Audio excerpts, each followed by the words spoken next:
What is up, and welcome back to 24 Minutes of Not A24, the podcast that takes a look at projects outside of the A24 library, literally 24 minutes at a time. I am Ethan Simi. And I'm Ben Lawhorn. This week on the pod, we are hanging out with our grim grinning ghost friends as we talk about the newest Disney theatrical release, Haunted Mansion. A single mom named Gabby hires a tour guide, a psychic, a priest, and a historian. That's a lot of people to help exercise her newly bought mansion after discovering it is inhabited by ghosts. Our expedition into Disney theme park movies continues. This is Disney's newest live-action remake, in this case, of a Disney theme park ride. We did get 2003's Haunted Mansion with Eddie Murphy. This is now just Haunted Mansion, not the Haunted Mansion. It's like Suicide Squad. It's like the Suicide Squad. That's how they're doing it. They literally did. They were like, oh, they dropped the, and it was successul. I think we should do that. They listened to Timberlake, and they're like, you know what? Drop the. Yeah. Drop the. Just Haunted Mansion. So yeah, we're on the Patreon. We're doing this in 24 minutes because, truth be told, I don't even know if I can talk about this movie for 24 minutes. So let's see how it goes. Ben and I have not talked. We don't know what each other think of Haunted Mansion. I saw this a couple of weeks ago. I think, Ben, you saw it yesterday. Yeah. I think so. Yesterday. So yeah, if we go over 24 minutes, we are going to have a punishment. So let's not do that. This movie is directed by Justin Simien. It is starring Lakeith Stanfield, Rosario Dawson, Owen Wilson, Tiffany Haddish, Jamie Lee Curtis, Danny DeVito, and of course Jared Leto. Pretty stacked cast, but let's talk about it, Ben, because I don't even know anymore. I mean, Jared Leto was something else. Like there's no point in casting him at all, right? No. Like you literally don't know it's Jared Leto except for like the painting that you see, and you're like, oh, that's someone painted Jared Leto. Pretty cool. Yeah. Obviously, we're talking spoilers for Haunted Mansion, so if you haven't seen it, you don't want to be spoiled. Now's your warning. But we're going all in. We're getting into it. All right. Are we just going to give our general thoughts right now? Yeah. Give me your general I just need to know where you stand on the movie because I have things to say. Okay. Well, I'm looking forward to those things. Here's what I'll say. I had a good time. Wow. Okay. I enjoyed the movie. I think for what it is, like, it's entertaining. Okay. It was like fun. You know, it's not like with these. Okay. So we're covering 5 theme park ride movies. I feel like this falls directly in the middle. Not to spoil my thoughts on Jungle Cruise, but you know, I feel like obviously Pirates kind of set its own thing. It's like the best out of these movies. Its own course, yeah, if you will. Yeah, exactly. Just navigated its own course. And Jungle Cruise, we'll get into that next week, but I had a good time with that one. I really enjoyed that movie. But this movie, Haunted Mansion, isn't Tomorrowland or thank God Tower of Terror, you know. So this to me just falls like exactly in the middle. I don't like the writing's not great by any means, but I think it was funny. Like I was laughing a lot more than I thought. Are you familiar with the tweet of the woman who went to the Halloween party kind of dressed up as the Babadook?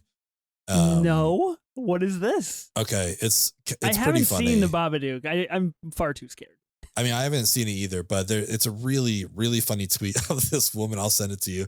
And she's just dressed like the Babadook. And the tweet says, throwback to Halloween when I dressed as the Babadook, but my friend's house had more of a grown-ups drinking wine vibe because all around her is people just like dressed normally drinking wine. And then she's just sitting there dressed as the Babadook for Halloween. It's so good. It's hilarious. Anyways, that's the woman who wrote this movie.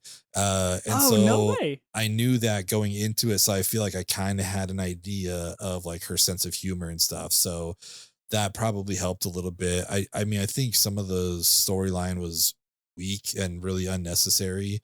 Like I don't know, Lakeith's whole story. Like I got it and like the meaning behind it and why they were putting it there, but it just didn't really affect me at all. You know, I was more. This could have been more of like the Rosario Dawson story, and I may have connected with it more, even though that's old hat of just like people moved into a haunted house kind of thing. So like it was kind of interesting to hear it from someone else's perspective. But I don't know, Lakeith's story didn't really like draw me in or anything like that about him and his wife. Yeah. But yeah, I thought Owen Wilson was funny. I think DeVito had some of the best lines in this movie. He got Reynolds me a few times. Yeah, he really was. I mean, that all plastic like rain suit, like so legit, bro. Like it's so pretty funny. Good. That deserves a star in and of itself. I feel. And yeah, Jamie Lee Curtis was just like, she was having a ball. Like my partner and I talked about this on the drive home. It's like, I see what you did there, by the way. I see what you did. Very well done. You didn't bring any attention to it. You just rolled right on forward. Yep, we're just going to move past it, indeed. Good job. But between this and Everything Everywhere, yeah, I mean, just some of her more recent stuff, like I think she's just having fun with the jobs that she takes. You know, she's like, yeah, I'll be Madame Leota. Why not? Who cares? You know, like I've obviously at this point she didn't know it, but it's like I've got my Oscar. I've done like my serious movies. I've done my heavier lifting in movies. Like I just give me these side pieces like that are just really good and I can just like chew up the scenery. And she does it maybe not to like great effect in this movie, because I really just think she's the one to me that kind of felt like she was in a different movie than everyone else. Like she was going for it, you know. She wanted it to work very hard. She really did, like just really badly. So and her and Tiffany Haddish were like, I don't know. I mean, Tiffany Haddish was good. I would say like Lakeith might be down there for me as far as like my favorite performances. But anyways, like I thought it was an interesting storyline as far as like why this was a haunted mansion and the history of it. And one thing that we've talked about every single time, and I think we'll continue to next week, is the good ways that they tie in the ride to these movies. It's almost like a deconstruction of like, okay, so what's the ride have and how do we reverse engineer that to turn that into a story? Right. And I think this did a good job of that. So like overall, I had a good time. Like it just falls right in the middle for me. Like I'm not going to go see it again in the theaters, but this might be a good lighthearted Halloween vibe. You know what I mean? Like if I'm in the middle of The Exorcist and Poltergeist, it's like, you know what? I'm a little more lighthearted, but something still funny. Like let's throw on Haunted Mansion. So yeah, that's where I fall with it. Tell me how much you loved it. No, that's great. I'm so happy for you, Ben. Thank you. so happy for you. And I really appreciate you sharing such a personal story about the writer of this movie, because now I just seem like an asshole when I'm just like, this movie sucks. I mean, it's fine. But yeah, this movie, for me, obviously, this was my experience. This is my opinion. This movie sucks ass. This is a bad movie. I did not have an enjoyable time pretty much whatsoever. I have my 2023 movies ranked on Letterboxd. I have a great list going on. This is last place for me. This is the end. And I've seen Ghosted, which is bad. Ghosted is very bad. So wait, 2023 releases or movie you've seen in 2023? 2023 releases only. Yeah. I was like, Tower of Terror, dude. You saw that? Like, come on. I did see that. That would be less than this. That is true, I will say. But I will just inform you, my my Letterboxd review, if I can find out how to pull it up, because all this time I don't know how to. If you want. Oh, read it aloud, Ben. It's a 1-star review for Haunted Mansion from July 28, 2023, stating, I added a 0.5 star because Danny DeVito says contaminated in a funny way. I think that's a funny review, and it's pretty apt, honestly. I just don't. I mean, there's a lot of aspects to this, and I know we're gonna do the true cinema, so I won't like say too much, but the storyline just like felt so convoluted and so busy to me. Like the whole, I'm totally in agreement with you on the whole like Lakeith background with his wife. I get it, and I understand like that's the connection to Rosario Dawson and her character and her son and all of these things, but it just doesn't seem necessary to me. It just didn't really do anything for me at all. The whole Jared Leto thing just like doesn't work remotely at all for me. The whole backstory there, point, right? Like, it could have been literally anybody. Like, I don't know why he got last billing on this, like after Jamie Lee Curtis. Yeah, it's like, I don't know Jared what our Leto. man is doing. It's like, what? I don't know what this guy is up to these days, just taking jobs. So that just like didn't work at all for me. And truthfully, like him being the Hatbox Ghost, like I feel like I know where their head was at, like, and I get that. I think that's kind of cool to make it like, you know, a little like haunted and like I've got to catch another soul and that kind of a thing is cool. But that's just like not the vibe. That just like wasn't the vibe that I was going for like a Hatbox Ghost. And I was just like, oh, this is kind of weird to me. And then specifically, and this is really niche, but like at the end, I've sat through 2 hours, almost 2 hours of this film, which does not need to be 2 hours long, in my opinion. That's true. That's very true. And we get to the end, and like, you know, it's the end because things are like closing up, and they're all going back to the house for like this big party, right? And like everything's better and all this kind of stuff. And it says like the end or like whatever, and then immediately our camera like flies into the house, and there's like 4 more minutes of this movie of people talking and like talking about relationships and like their lives and like, oh, you know, you coming over, you eating with us and all this kind of stuff. And it's like, so that wasn't the end. Just put the end at the end. Like there's a difference between a mid-credit scene and a post-credit scene, and then just like pretending it's the end when actually there's more things going on, because the credits don't start to roll for like another 4 or 5 minutes. So I didn't have a great time with this movie, and the people next to me had a ball, and I'm so happy for you, and I'm so happy for them. They were like hands over their mouths, like gasping sometimes. And I was just like, I wish I was you. I wish I could feel this right now, because that is so exciting for you guys. That wasn't my experience, like being that excited about it, but we did have the same. It felt like the other people on our row were just full of Disney adults because they loved it, you know? Which, I mean, to be fair, I'm a huge Disney fan, so like I don't mean that love in Disney. like a negative way. I just mean like they're the extremists, I guess you could say, you know, and they were just super stoked to see all this. It's like there were no kids. We went Sunday, like in the afternoon. Surprisingly, 0 kids in the theater. Like it was all adults. Okay. Or at least they weren't noisy. Our row was the noisiest because they just like loved every line. They were laughing when stuff wasn't funny. Like I think they were just having a ball, really? You know. Wow. But yeah, I'm with you. It's like, oh, I wish I was liking it this much. Like I wasn't ecstatic about this, but I was like, at least there's some funny stuff in here. But yeah, sure. I mean, can I say real fast before we do True Cinema, because this will be a through line from this pod to next week's Jungle Cruise as well. This movie costs $150 million to make this movie. Yeah, I don't even know how that's fucking possible. That's a whole different conversation. Plus probably another 50, 100, whatever you want to say in marketing that's like not covered in that production budget.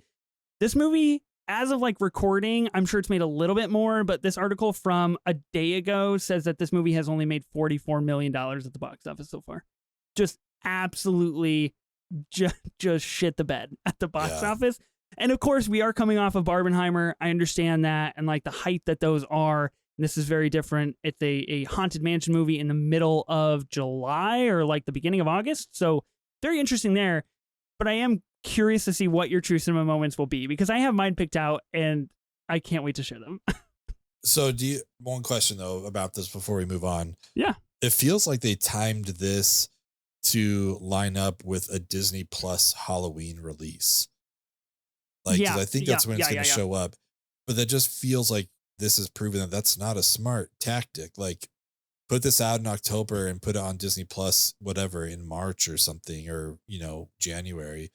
But going this route, like there's very few people. I think you and I often see movies that maybe we wouldn't normally see that we do for a podcast. And this is one of them. Like this for me was a Disney Plus movie. I'm like, cool.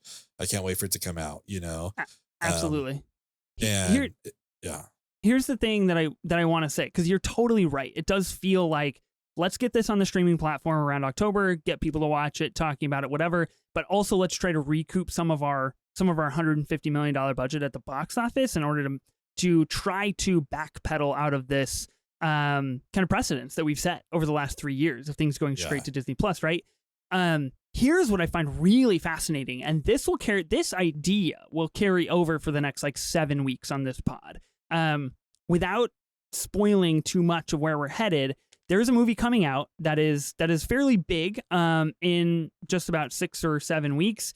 This movie only costs $80 million as what I have read. It looks far more than that, but it has only cost $80 million. This Haunted Mansion movie costs $150 million.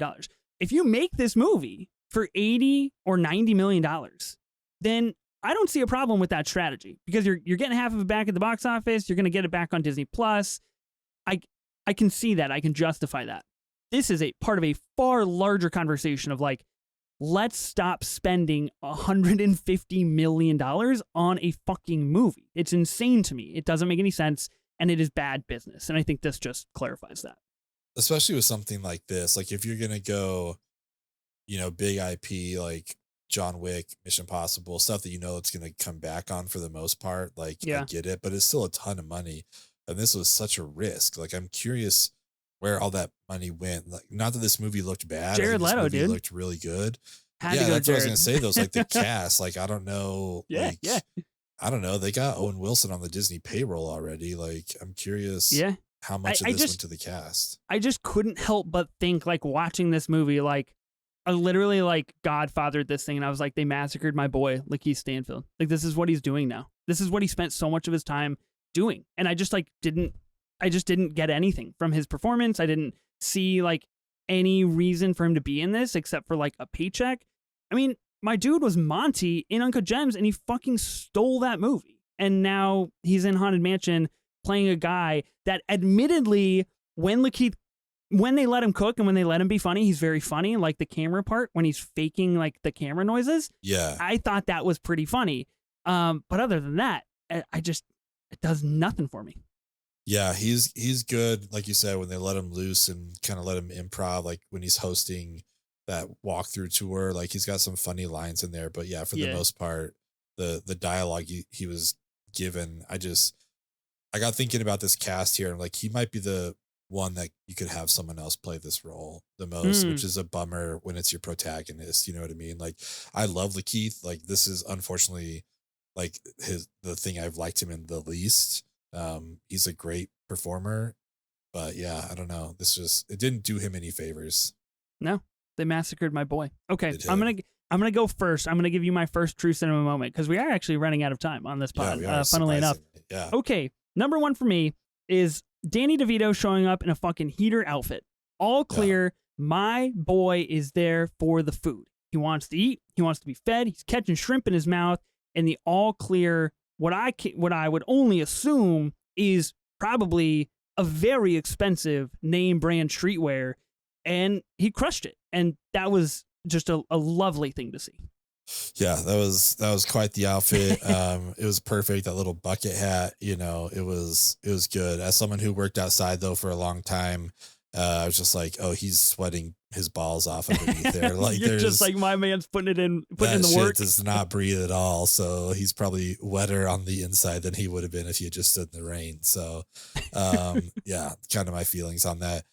Mine is also a Danny DeVito moment, and it's also like a little bit of a Lakeith moment. And again, like, we're in spoilers here, so if you don't want to know, like, whatever, don't maybe skip a little bit. But we get Lakeith giving this like super deep sentimental story about his wife and how he like didn't get to say goodbye to her, and she like Danny ran DeVito off. moment.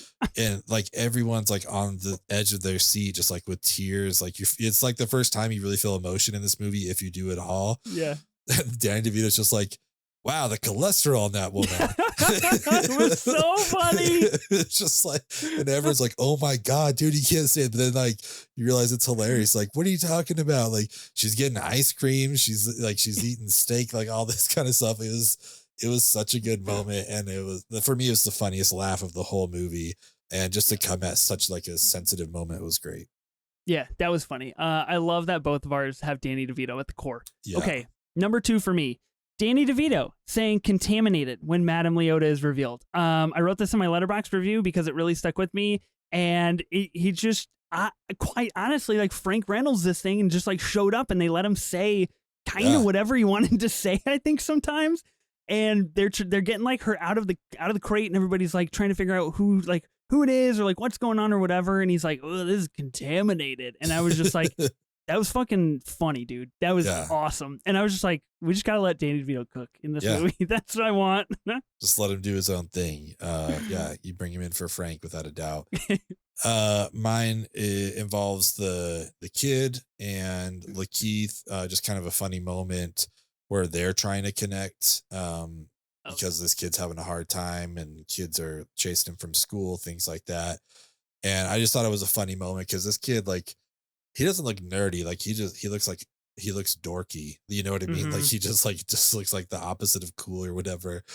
And he's talking to Lakeith about he doesn't understand why he doesn't have friends because he's like, I dress in my best clothes. I always ask questions in class. I make sure everyone's following the rules at recess. And you just see Lakeith just like, I think I know why you don't have friends. You know, it's like, yeah, man, we get it. Like, maybe pump the brakes a little bit on all this kind of stuff. I just thought it was just a funny moment because this kid he's so blind to like why other kids wouldn't like him for doing those things. He's like, I'm following all the rules. I'm doing what I'm supposed to. Why don't these kids like me? So I just enjoyed that moment between them. So sad, man. He thought he had it all going for him too. He did. But at least Lakeith could break it to him. Okay, my third and final true cinema moment. I'm going a little bit more broad on this one. But here's what I wrote down. Danny DeVito speaking. Anytime that guy, like I said, anytime you let this guy cook in this movie, I was a fan of it. Honestly, you mentioned cholesterol. The cholesterol all three of part. Yours are Danny DeVito. Danny DeVito. That's all I wanted out of this movie was just more Danny DeVito. I think he's super funny in this movie, and like I said, I did not like this movie. I don't think it's very good, and I think Danny DeVito is like the only saving grace when he has a couple of one-liners. And he also, like, you know, you mentioned with the ride, like he goes for a ride in the chair, and I was like, Haunted Mansion, cool. Yeah, it's good. Overall, just like the tie-ins to the ride, I really liked, but some of there's like just the little jokes. Again, I think this is like understanding the Katie Dippold side of it, being the writer. You know, towards the end, there's a moment between Lakeith and Owen Wilson, and Owen's like, you know what, like everyone from my parish really liked it, and like he's like, you don't have a parish. You're not like, a real priest. You're not a real priest. Like, well, in my heart, you know. And I just like, those are the kind of jokes that got me because I just love like the little tiny jokes. But it's unfortunate because so much of this movie was like scenes that probably, like, for being 2 hours long, it had scenes that probably should have gone a little bit longer. Like stuff should have been cut out, but there's some scenes that should have been extended because we leave them way too soon. Absolutely. Totally agree. Would this fit into the A24 catalog? I mean, it's not IP. That budget. Yeah. Not on that budget, brother. No think again. Okay. 2 different reactions for Haunted Mansion. I love it. I'm so glad that you enjoyed it, Ben. I'm jealous because I wish I did. Next week on the Patreon pod, Jungle Cruise, the end of our Disney live action movies based on theme park rides. Like I said, Jungle Cruise is going to be the final entry into this before we pivot into something new. We're running out of time, so we'll share it next week on the pod because we'll be gearing towards that. But yeah, I'm excited to talk about Jungle Cruise. Little teaser, I liked it. Okay, I like that a lot. So let us know what your thoughts were on Haunted Mansion. Do you like it more than both of us? You know, like, let us know. You can hit us up on Twitter, Instagram at 24 minutes of A24. Also, don't forget to subscribe to our YouTube channel where you can watch our beautiful faces as we talk about movies from the A24 library. Thank you so much for supporting us on Patreon. It means the world to us. Super stoked to have everybody along for this ride. So thank you once again. I am Ben Lawhorn. I see what you did there with the ride. A good, man, you're on it, Ben. I am Ethan Simi, and Danny DeVito fucking saved this movie. We did it.